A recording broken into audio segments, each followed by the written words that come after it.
नमस्कार, newsletter with Rakesh Ranjan में आपका स्वागत है। एक दिन कबल की बात है, दिल्ली में आयोजित G20 के सम्मेलन में राष्ट्रपति ने भारत के सभी राज्यों के मुख्यमंत्रियों को भी बुलाया था। बिहार से नीतीश कुमार गए थे, झारखंड से हेमंत सोरेन भी गए। वहाँ नरेंद्र मोदी से दोनों की मुलाकात हुई और नरेंद्र मोदी ने नीतीश कुमार और हेमंत सोरेन को अमेरिकी राष्ट्रपति जो बाइडेन से मिलाया। यह मौका था भोज का। एक भोज की कोई 10 वर्ष कबल काफ़ी चर्चा हुई थी। उस भोज के बारे में कहा जाता है कि नीतीश कुमार ने नरेंद्र मोदी समेत भाजपा के बड़े नेताओं को भोज पर बुलाकर सामने परोसी गई थाली खींच ली थी। बहरहाल एक बार फिर चर्चा करते हैं नीतीश कुमार की और देखते हैं कि बिहार की राजनीति में किस तरह से लगातार बदलाव आते जा रहे हैं। प्रेम अकारण हो सकता है और जीवन भर रह सकता है। क्रोध और वितृष्णा अकारण नहीं होती और जीवन भर रहती है, अपनी उन गहरी जड़ों के साथ जो अंदर ही अंदर फैलती जाती है। यद्यपि सतही दोनों नहीं होते, न प्रेम न वितृष्णा, लेकिन उनके होने की वजहें भिन्न होती हैं। पटना और गया वाले मगध इलाके के दृढ़ प्रतिज्ञ और मेधावी Nitish Kumar Bihar college of engineering Patna में पढ़ाई कर रहे थे। तभी उनके दिमाग की सांकलें खुलने लगी थी। मैकेनिकल इंजीनियरिंग पढ़ते पढ़ते झुकाव सोशल इंजीनियरिंग की ओर होने लगा था। तब तक वह अपने घर में और पड़ोसियों के लिए मुन्ना ही थे, पर सुशासन बाबू बनने में उन्हें अधिक समय नहीं लगा। पत्रकार शंकरसन ठाकुर ने बिहार के मुख्यमंत्री नीतीश कुमार पर लिखी अपनी किताब सिंगल मैन में उनके इस कायांतरण को सहज संभाव्य कहा है। जिसने अपना पाठ राज्य के बड़े नेताओं से पढ़ा हो, इसके अलावा और हो भी क्या सकता था। छवि ईमानदार और आदर्शवादी है। समाजवादी विरासत की थोड़ी बहुत नैतिकता भी है। बची खुची यही नैतिकता सुशासन का आधार थी, जो विश्लेषकों की नज़र में अकर में परिवर्तित हो गई। सुशासन भी सुशासन में बदल गया।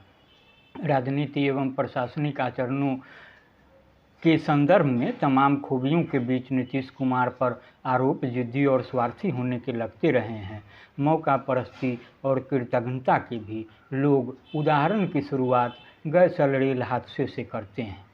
गैसल रेल हादसे के बाद उन्होंने रेल मंत्री का पद छोड़ दिया था, लेकिन गोधरा कांड के बाद भी वह भाजपा नेतराजक की सरकार में बने रहे। दोनों दुर्घटनाएं उनके रेल मंत्री रहते हुई थी। 8 बार बिहार के मुख्यमंत्री और केंद्र में रेल, कृषि एवं भूतल परिवहन मंत्री रहे नीतीश कुमार को अब भी यह सफाई देनी ही पड़ती है कि गोधरा के समय केंद्र में नरेंद्र मोदी की नहीं, अटल बिहारी वाजपेयी की सरकार थी, जो नरेंद्र मोदी को राजधर्म सिखा कर आए थे। लेकिन भाजपा के तमाम बड़े नेताओं को भोज पर आमंत्रित कर परोसी गई थाली खींच लेने की बाबत उनकी कभी कोई सफाई नहीं आई। अपमानित भाजपा ने राजहित में उस अकर को धूल की तरह झाड़ दिया। सार्वजनिक रूप से कहीं कोई चर्चा तक नहीं की। 1995 की 6 सीटों की छोटी सी कामयाबी की हताशा में राजनीति छोड़ कंठी कमंडल धारण करने जा रहे नीतीश कुमार को प्रदेश स्तरीय नेतृत्व की विकल्पहीनता आधारित व्यवस्था कहें या सदाशयता, कंधे का सहारा देकर सत्ता के शिखर पर भाजपा नहीं पहुंचाया। 2 दशक से ज़्यादा समय तक उसी के सानिध्य में सत्ता का सुख भोगते रहे। तटस्थ नजरिए से इस गठजोड़ में एक तरफ सत्ता का स्वार्थ था तो दूसरी तरफ राज्य का हित। जदयू नेतृत्व को कड़वा लग सकता है, पर इस हकीकत से मुंह नहीं मोड़ा जा सकता कि इस दौर में दूसरी तरफ भी सत्ता की उत्कंठा रहती तो बिहार में पीढ़ी दर पीढ़ी परिवार की ही सत्ता बनी रहती। सुशासन किलकारियाँ नहीं भरता, गर्भ में ही मर जाता। प्रधानमंत्री पद का ख्वाब अंकुरित नहीं होता। भाजपा की राजहित की सोच को उसकी कमजोरी मान उसे वक्त बेवक्त अपमान का घूंट पिलाया जाता रहा। अब तो उसी परिवार की ताजपोशी की तैयारी के बीच बजाबते भाजपा मुक्त भारत अभियान ही चल रहा है। नीतीश कुमार और उनके रणनीतिकार सवाल उठा रहे हैं, आज़ादी की लड़ाई में कहाँ थे। गजब बात है थोड़ी सी भी गैरत नहीं। 2 दशक से ज़्यादा समय तक गलबहियाँ लगाए रहे और स्वतंत्रता संग्राम में भाजपा की भूमिका को समझ नहीं पाए।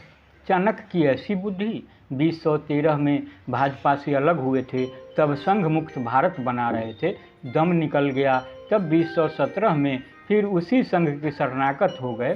खैर, राजनीति के लिए ऐसी बेहाई कोई बात नहीं है, यह चलती रहती है। कोई भी राजनीतिक दल और राजनेता इस मामले में पाक साफ रहने का दावा नहीं कर सकता।